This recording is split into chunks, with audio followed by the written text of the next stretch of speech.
everybody. I'm Evie Roberts, and this is my podcast, Talking in the Dark. Welcome.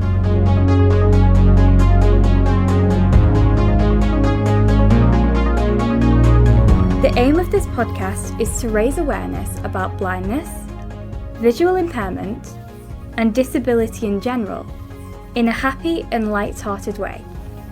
For those of you that don't know, I am blind. I was born with a condition called bilateral anophthalmia. Try spelling that one. It basically means that when I was born, my eyes didn't develop properly, so I wear prosthetics instead. The goal of this podcast is to remove some of the stigma and stereotypes around disabilities, whilst also having fun at the same time. Each week, I will be interviewing people from all walks of life, including some with hidden or physical disabilities like mine, and getting to know a little bit more about them and the lives they lead. In this episode, I am very excited to tell you that I will be talking to founder and owner of Inclusivity Films, SARAH LEIGH. My name is Evie Roberts, and this is my podcast, Talking in the Dark. Welcome.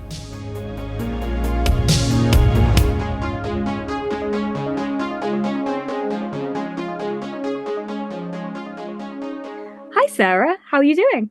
Hi Evie, I'm very well, thank you. How are you? Yeah, I'm doing great, thank you. Well, first of all, it is a pleasure to meet you, and it's really lovely to have you on the podcast. But second of all, how's your day going so far? Oh, well, thank you for having me. It's an honor for me to do this podcast and to be amongst such distinguished guests that you've had already. So I really appreciate you inviting me on. I really enjoy listening to it. So yeah, it's great to be this side of things. Yeah, day's okay so far, just navigating public transport and the like. But I've been to a film festival this morning, so that was fun. So yeah, just weighing it all up.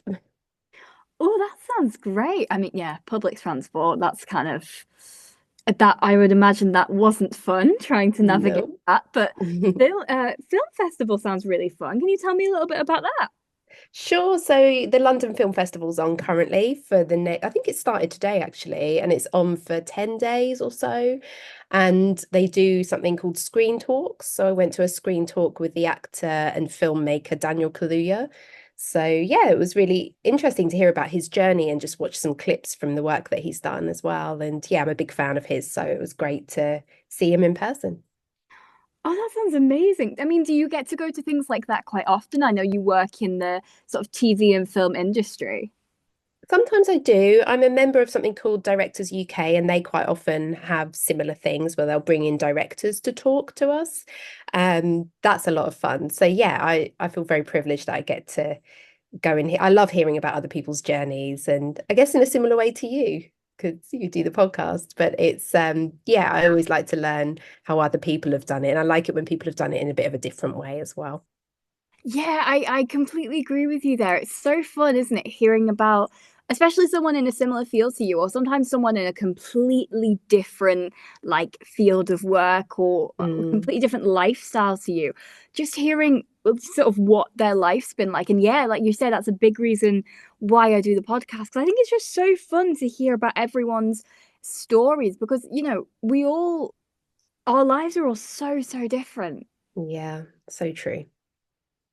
Like it's amazing, isn't it, how sort of everyone has their own sort of unique story to tell, and some things might overlap with others, but you never have two people with exactly the same journey.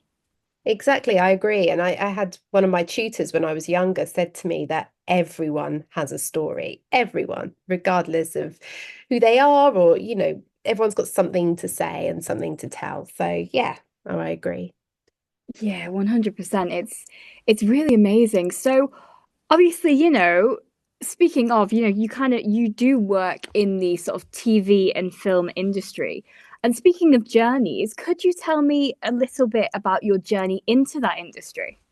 Sure. So it started for me almost 20 years ago. So it was a while back now.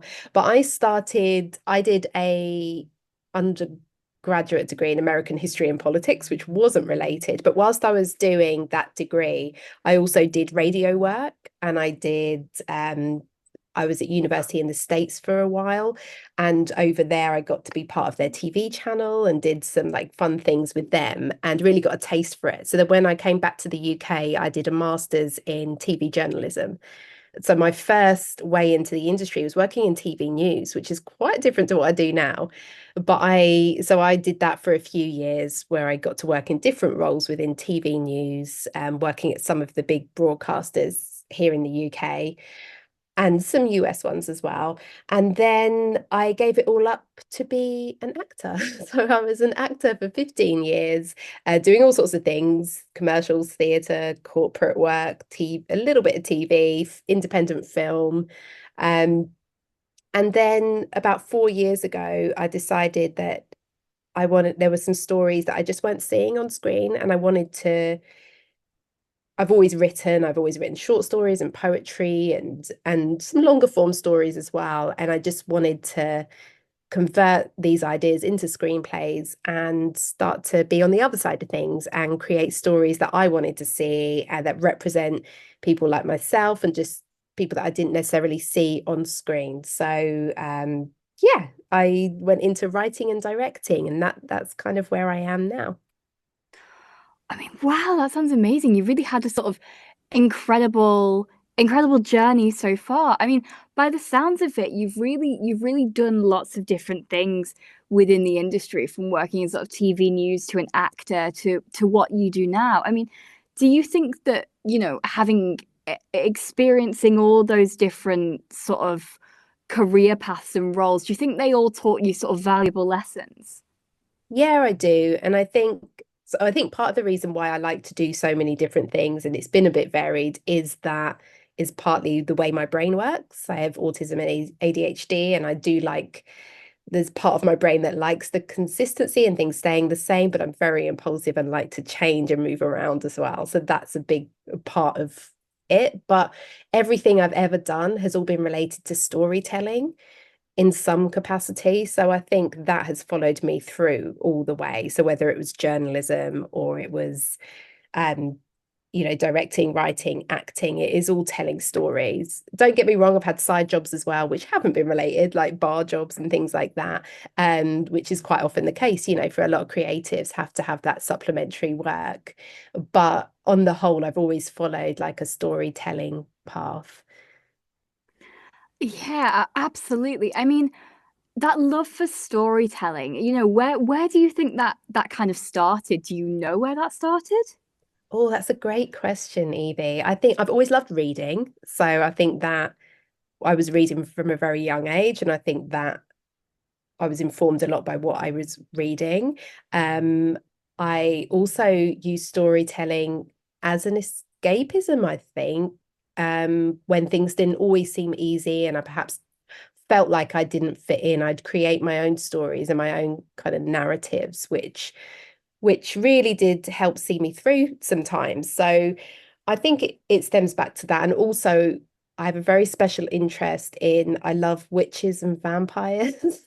And my story would always be about one of those. Like I'd write, I don't know if like it still happens now, but back when I was at school, we would get our exercise books at the end of the year, and I would have like perhaps half a book that was blank or like pages left, and I would just fill those pages through the summer holidays with stories about witches and vampires, but mostly witches. So I think I can't remember a time where I haven't done it. Wow. I mean, witches and vampires. Yeah. Where on earth did that love start? I mean, it's very cool, but where does that stem from? Gosh, I don't know. I think a psychologist may be able to answer that one, perhaps. But I don't know. There's something about maybe it's again where I didn't quite feel like I fit in to places, like whether it was at home or at school, and there's something about where women and witches were persecuted in history and just not were always kind of the people who are on the fringes of society. And I don't know, I just felt something like I was drawn to them and drawn to their stories, and um feel that they often get a bad press. So I was wanting to write stuff from their perspective. So yeah, I don't know fully, but it's kind of, yeah, I've just always liked it. And the Hollywood version, the costumes and the hats and, all of that was really intriguing as well. Wow, that's really interesting. Yeah, I get where you're coming from there. I think that there is something to be, the way that women were just persecuted in a very long time ago. There were Mm, so many things that could that could make a woman be seen by everyone as a witch just for yeah. being slightly outside the very sort of stereotypical version of normal that society had, and the way they were, they had sort of gruesome fates because of it. Mm, Yeah, it's really interesting. yeah. So obviously you mentioned that you kind of got into the sort of film industry through university. Had you ever had any ambitions or maybe thoughts that industry might have been enjoyable before then, or was uni really a big like sort of eye opener for you? No, I always knew it before. When I left school, we had like a leaving book that people would write in, and I must have spoken about it because quite a few messages in there from other students were around, oh, I hope you get the radio career that you want. I hope you get the TV career that you want. So I must have been like on that way then. I did do a bit of hospital radio before going to uni, and then I did university radio. But I think it did come into like more of a thing when I was at uni. But I've always felt that I knew I wanted to do some kind of storytelling, and I thought that would be journalism, but that didn't quite pan out to be what I expected it to be. So it just, yeah, I think for me it was always wanting to help other people tell their stories as well, and that's a big part of journalism. So to be able to do that in filmmaking is really important to me, and the authenticity around that, because we don't always see that. So yeah, I think that's been my driving kind of force all the way through my work, really. But yeah, so I'd say probably 15, 16 years old, I was sure that was the career I was going to take. My A levels were around media and journalism, politics. Right, okay. Yeah, so it was really from sort of quite a young age then that you knew that Mm. was what you wanted to do. So you sort of mentioned that you kind of wanted to go into the sort of storytelling aspect and wanted to help other people tell their stories. And you are the founder of Inclusivity Films. So can you tell me a little bit about it and what you do?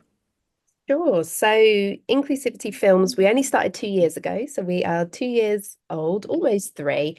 And we're very passionate about representation of deaf, disabled, and/or neurodivergent talent on screen and off screen. So at least 50% of cast and crew identify as deaf, disabled, and/or neurodivergent on each film that we do.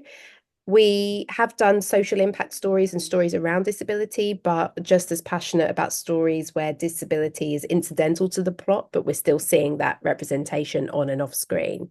Because, we are someone's mum, we are someone's sister, we can be playing these other roles where we're not talking about disability.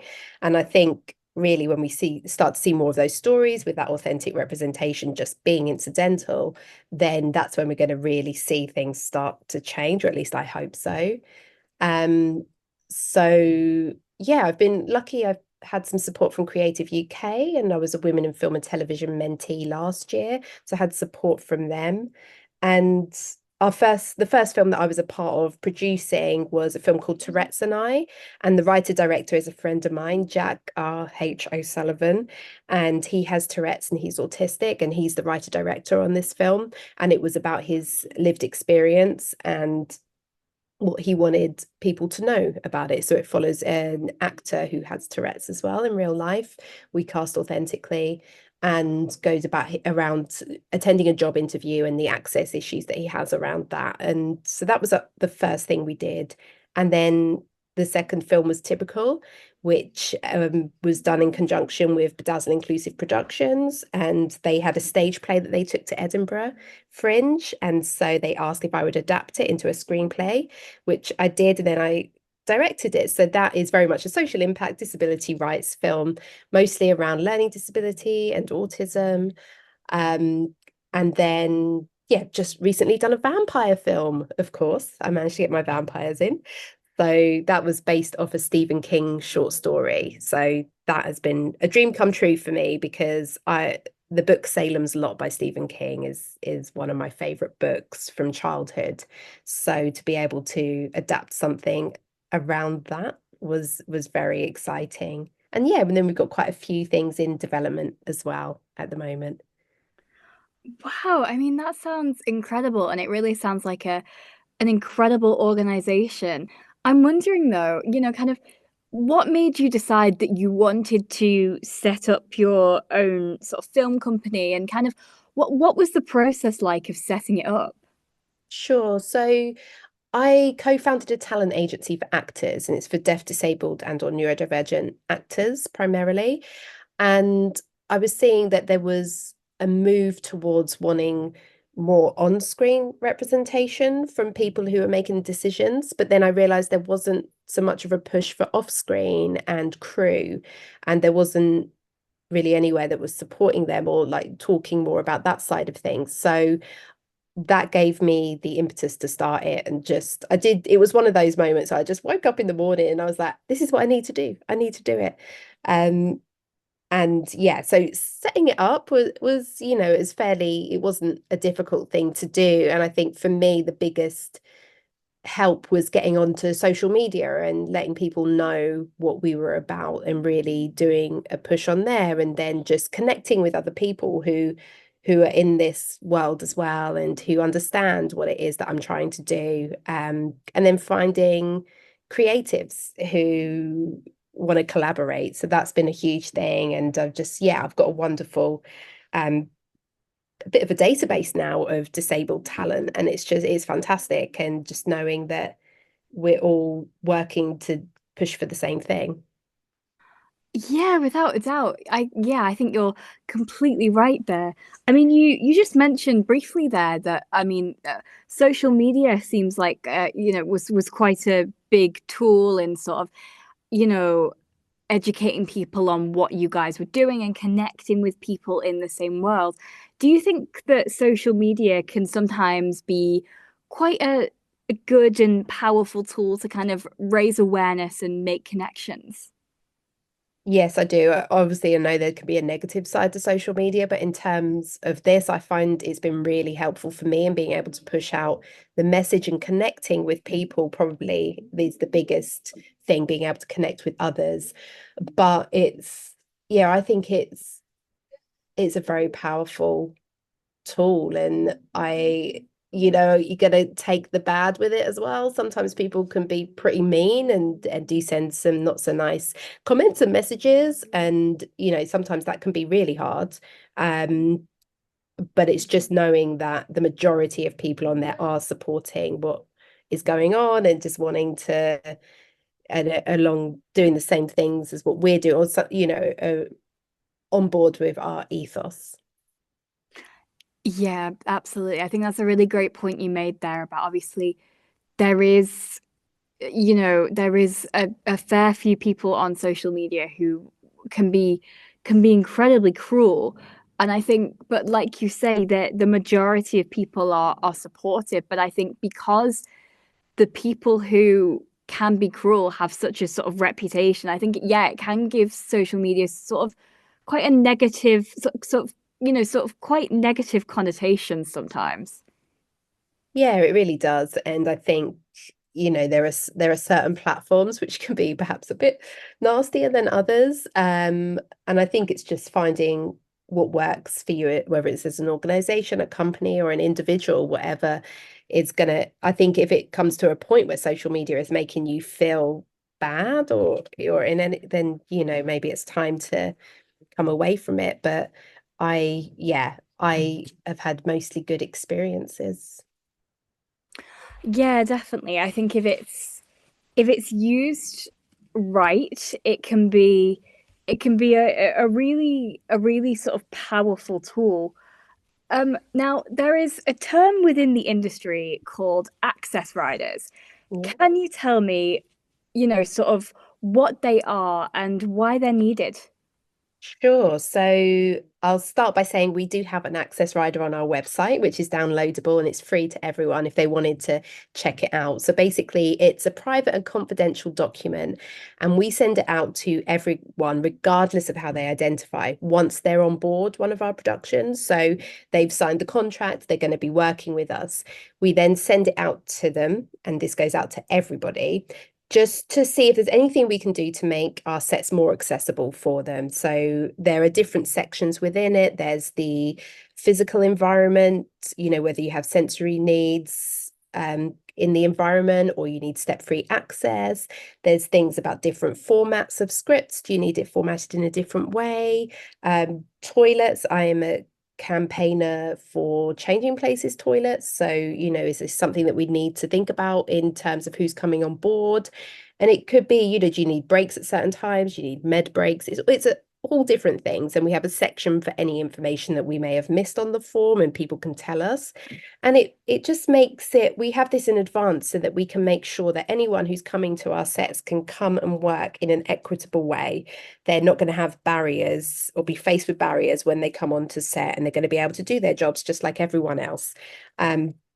And we just, it's private and confidential between the producers and the access coordinator or consultant or whoever's on board in the access roles. We usually have 2 to 3 people on access.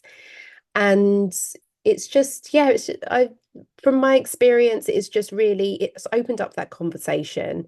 And I always say this to people, even, before inviting someone to an interview, an audition, any kind of meeting, just saying, please let me know if you have any access requirements you'd like to share. Just having that at the bottom of an email can really make the difference, because I struggle to bring up my access. I'm a bit better at it now, but like stuff around my access, it always makes it easier if someone's taken the onus off of me to have to bring it up. So they've like mentioned it first, and I'm like, oh, okay, this person is open to talking about it. And that's what I want to do. I just want people to be comfortable. And it's not something people have to complete. It's not mandatory in any way. But if there is something that they know is going to make things easier and they'd like us to like factor that into our budget and factor that into onto our sets, then that's what we want to do. Yeah, 100%. It sounds like a sort of, it's something I hadn't really heard of before until I was doing research for this, and then sort of Yeah. realized what it actually was. Um, but it sounds like, it sounds incredibly beneficial. I mean, you mentioned there about that sort of hesitancy to sometimes speak up about access requirements, and it's something that yeah, I completely understand. I mean, do you think that that is a sort of, from your experience, do you think that can be sort of a common experience that people are hesitant to speak up about that? And, why do you think that is? Yeah, great question. It is something that I've come across, not just myself, but other people as well who have access needs. And the reason that generally comes back for why people are hesitant to speak up is they're worried they won't get the job if they do say it. And there's like a stigma attached to it. And unfortunately, I have seen it happen where people don't get the job. They get recast if they're an actor, or, they're not getting the job because generally production companies are thinking that it's going to like cost them a great deal, or I don't know, it's too much work for them, or I'm not sure of their reasons some of the time, but it's very disheartening. So I know why people choose not to disclose. And I want to be in a world where that isn't a thing, where we are free to say what we need and those needs get met. But, from my experience, not just in the industry, but also, within society, it is a thing that people often, it's an afterthought to people unless they have this lived experience or they have some kind of understanding, or it can often feel that way anyway, that they're just not really thinking about it or not taking it into consideration. So yeah, I do understand why people don't always say. And for me, I feel that sometimes I'm like, oh, I don't want to cause a fuss, or they're going to think I'm being awkward. I don't perhaps think that way so much now, but when being a bit younger, I think I did. But now, and especially being in this line of work, I can be more outspoken about it. Um, yeah, so I think that's probably my experience of it.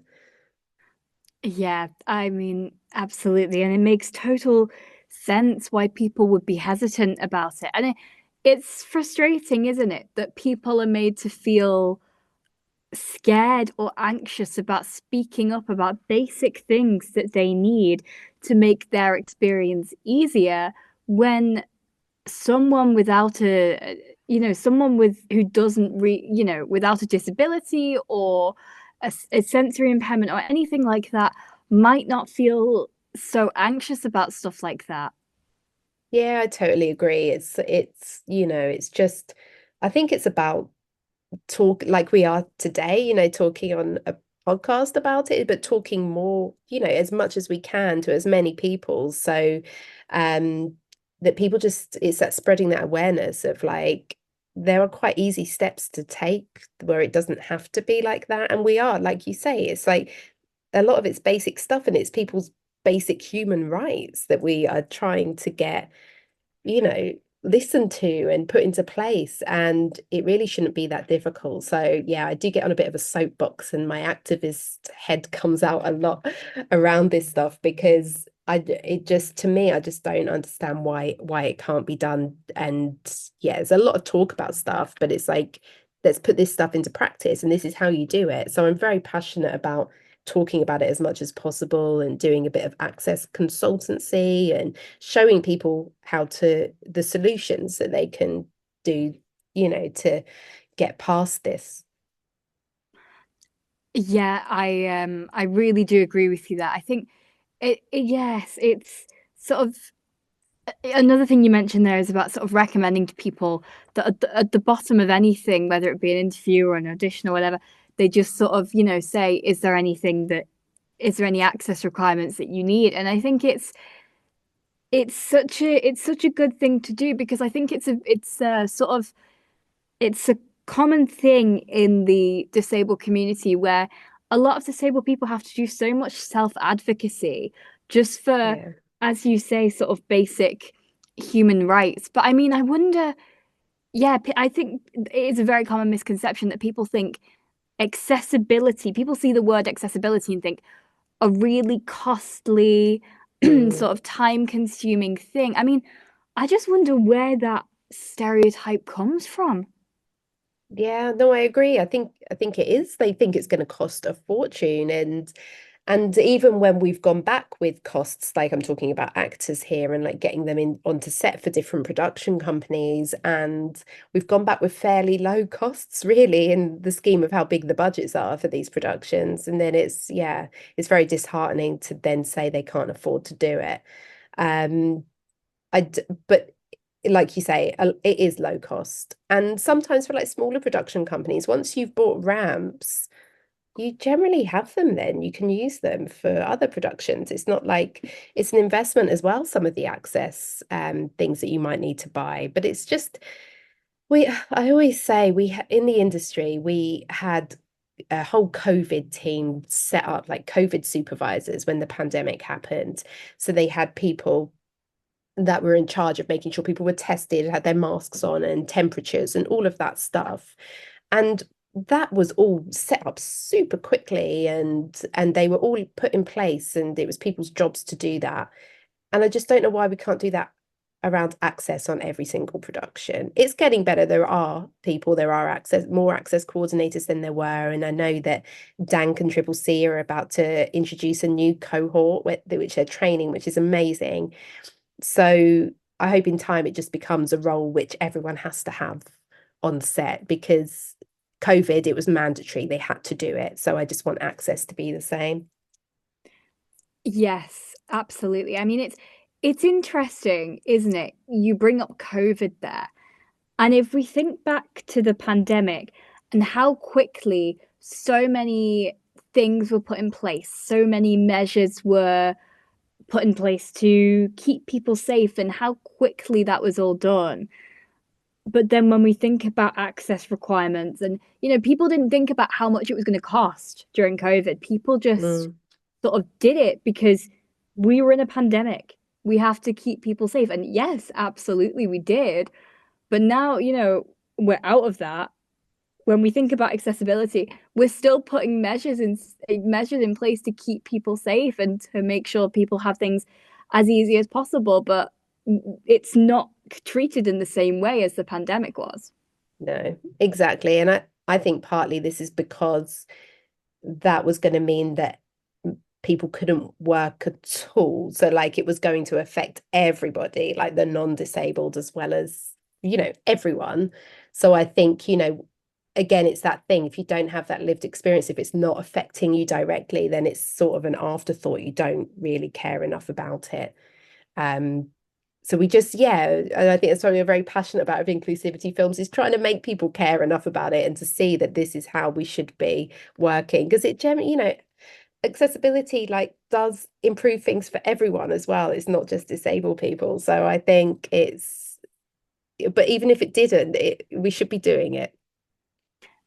Yeah, I mean, yeah, you're completely right there. We definitely should be. Speaking of lived experiences, then, I mean, you've mentioned that you yourself have autism and ADHD, but what are what are some of your other sort of lived experiences around disability? So, so yeah, myself being autistic ADHD is one, but I was brought up around disability. My cousin had Down syndrome, and my uncle was physically disabled and was a PMLD. What's the word? It wasn't really a school, it's like a residential setting. So I was always around disability, and sadly, they've both passed away quite young. And my son's disabled as well. So I've always been around, I've always known like what access issues are. So I think, since I was a kid, I've known how things can be different. I've known how other people can treat disabled people as well. I've been witness to that since childhood. So it's not a world I wasn't aware of. But then obviously myself and having my son who he's autistic as well, and he has high support needs, and really seeing how people treat him has just been shocking to me. Um, the way people speak about him in front of him, the way strangers can come up and say awful things, the way people look at us, the way we're treated within healthcare. It just feels like a fight to get, again, just like the basic support and things that you need. There's always something. So for me, my lived experience is every single day. As soon as I step out the door, to be honest, I get anxious that, what am I going to have to face? And I wish I didn't feel that way, but it's just you never know who you're going to come across, or the world's just not accessible for my son. Um, Nor for me at times, but mostly for him. I really see that, yeah, there's so much more that needs to be done. Wow, I mean, absolutely. That must be that must be really tough. I mean, as a parent as well, because I think, sometimes obviously we want to be advocating for people with disabilities, but also I think what can sometimes be overlooked is how disability can also affect the person's loved ones, their family and friends. And so as your son's parent, him facing, that sometimes really quite cruel treatment. I mean, how does that make you feel? I get very frustrated with the world and how inaccessible it is, but it does fire me up as well to like create work and try and get people to change their perceptions around particularly learning disabilities. um yeah, it's hard not to get angry when people say some very insulting things, or um are treating him in a way that they would not treat a typical child. So I do, yeah, I think for me it's a bit of both. I get angry, I can get upset, but I also, it does fill me with that fire to actually, I have got to change this. This cannot be the way, like in 10 years' time, I don't want this stuff to be happening. And it it can be difficult with like I've spoken to parents whose children are older, like 30s and 40s, in their 30s and 40s, so they're not children now, they're adults, but even since their childhood, they've had this, and it was a very similar experience like 30 years ago. So to know that things haven't really moved on and haven't changed, it just, yeah, I think it just fires me up to really push for change and just get more people aware and talking about it. Yeah, absolutely. I mean, I can see that sort of would be disheartening to know that that's still the way that it was 30, 40 years ago. But I do hope that things will start to get better in the near future, hopefully. I mean, I know that you do a lot of advocacy work within the healthcare industry. And you mentioned that sometimes with your son that can be a little bit of a struggle. So could you tell me a little bit about some of the advocacy work that you've done? Yeah, sure. Thank you for asking as well, because this is something I'm very passionate about. So we've had quite a few, more than a few negative experiences when trying to access healthcare. And generally, it comes down to reasonable adjustments not being met, access requirements, all of that stuff, which can then determine how the rest of the visit will go. And some, you know, some really awful things have happened where we've had a failed sedation and we've had to then go for general anesthetic because they didn't meet his access needs. And I could just see these things are so easy to put into place so that it doesn't have to get this far and it becomes this thing. And the figures around learning disability deaths are quite shocking for people who have a learning disability and have died younger, because I just think, access requirements not being met, but also the not knowing how to communicate to in different ways comes down to a lot of it. So for me, I wanted to find a way where I could voice like my experiences, but also try and make some change. So I've done a co-production with my local NHS trust on a healthcare passport, which is like an access rider really for children with complex health needs and disabilities, in making sure that their needs are met as soon as they go into a hospital environment.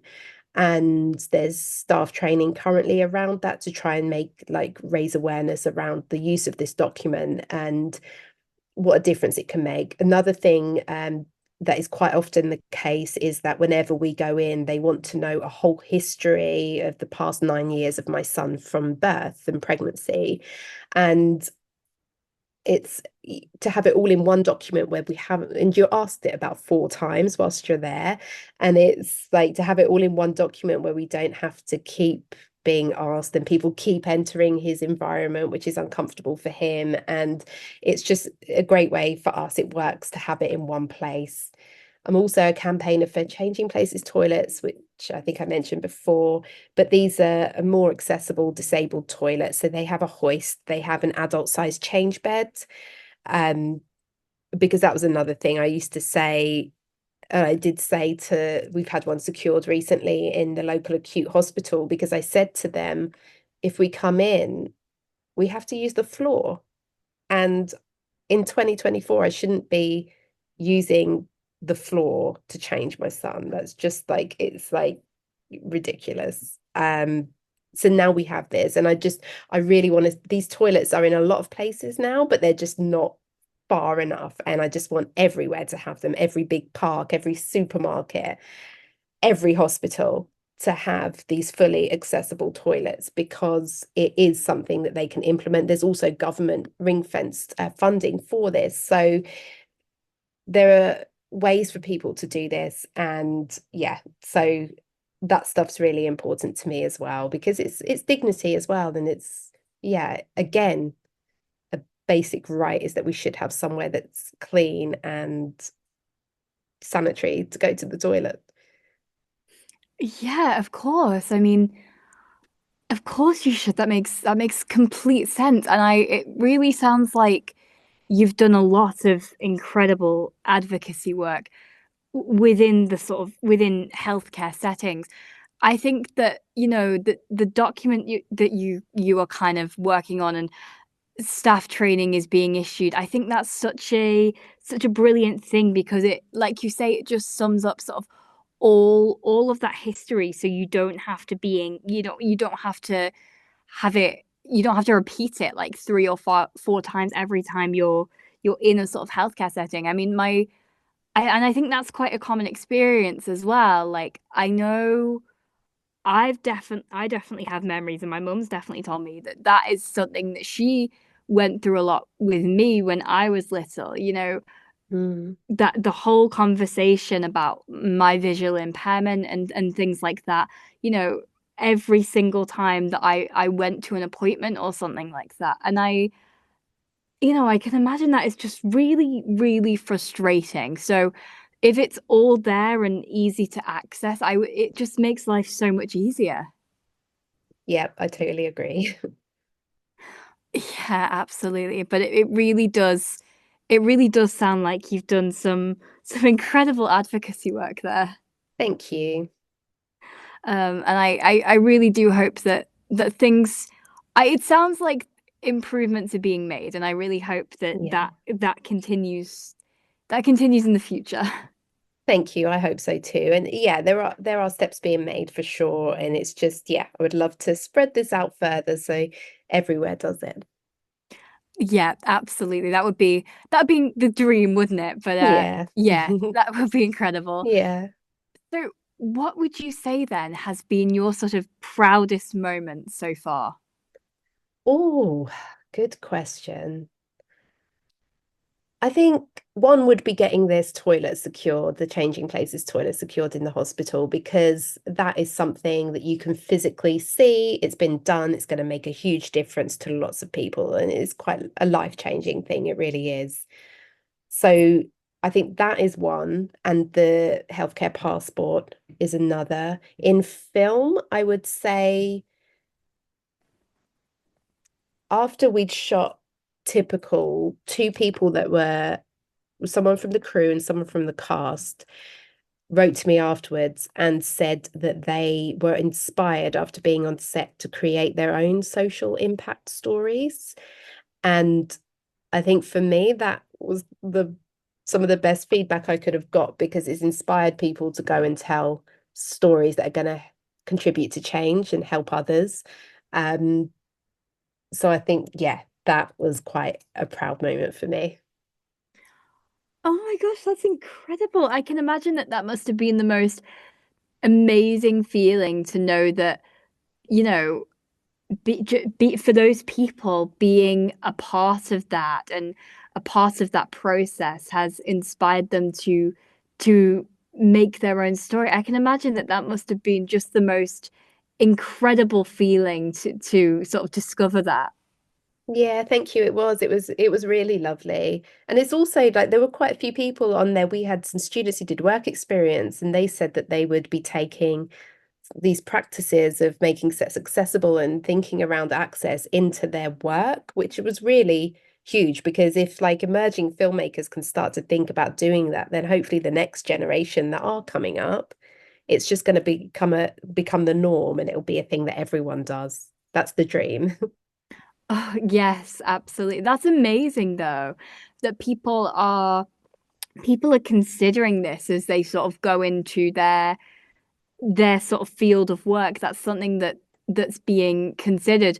I mean, on that topic, well, kind of on that topic, obviously you mentioned that you were around disability from a very young age.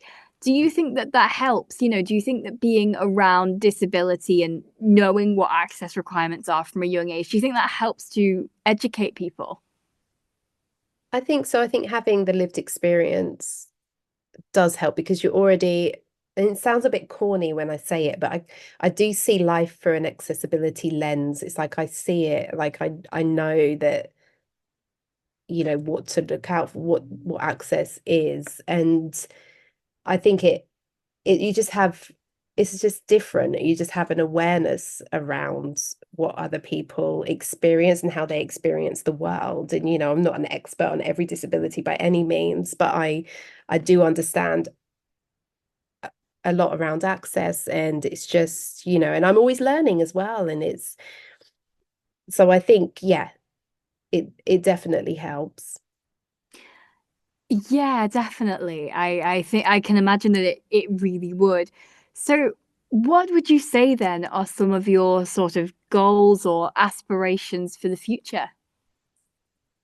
I so if we're talking huge goals, I would love to obviously continue making films, but to make films that are really going to contribute to societal change so that these things do become the norm and that, it's going to stop strangers coming up to us saying awful things because they're just like there's just more inclusion and people are just allowed to be their true authentic selves, and it's not questioned, or people aren't hidden away because the world is inaccessible. And I think the part of the reason we get people stare and they're like say these things, I'm not making any excuses for it whatsoever because it's awful, but they're just not seeing children like my son on TV. They're not seeing them out in the world because most places are inaccessible to us, so we can't go to them. So if I can do anything that's going to contribute to making society change and become more accessible, and for, there to be better representation on screen, because I think cinema has a huge power to make change and make people think differently, as does TV, then if I can be a part of that, yeah, my goals are all around that, really.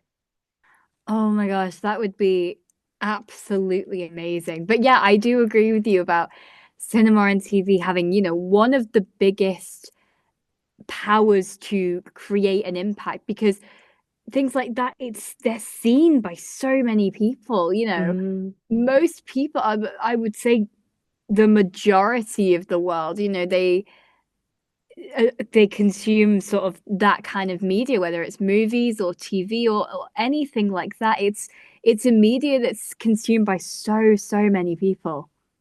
exactly. There's a big audience out there who can all do their bit towards making change, and just, yeah, hopefully it resonates with people. Yeah, 100%. I mean, I'm sure it will, and I really hope it will. And I wish you the very best of luck with that. And I could definitely see you. I mean, the work you're already doing is amazing at making change in all aspects. So I could definitely see you making some real sort of societal change in the future. Thank you so much. Here's hoping. Definitely. Well, thank you so much for coming on the podcast. I mean, you are just such an incredible person. You're a really lovely person and you do sort of so much advocacy work, whether that's in the healthcare industry, whether that's in the film industry. And you're really, I think, making some amazing I think you're really kind of like a trailblazer. You're making some amazing steps and you're making a really brilliant impact. So thank you so much for coming on the podcast. It's been such a pleasure to get to talk to you. Oh, thank you so much, Evie. I think you're the trailblazer, not me. And it's just, yeah, it's just been amazing to be a part of this. And I am a big fan of the podcast. So I really appreciate you inviting me. Oh, thank you. And thank you for supporting the podcast as well. I really, really appreciate that. Thank you. Well, thank you again for coming on the podcast, and thank you to my audience for listening, and I will see you all next time.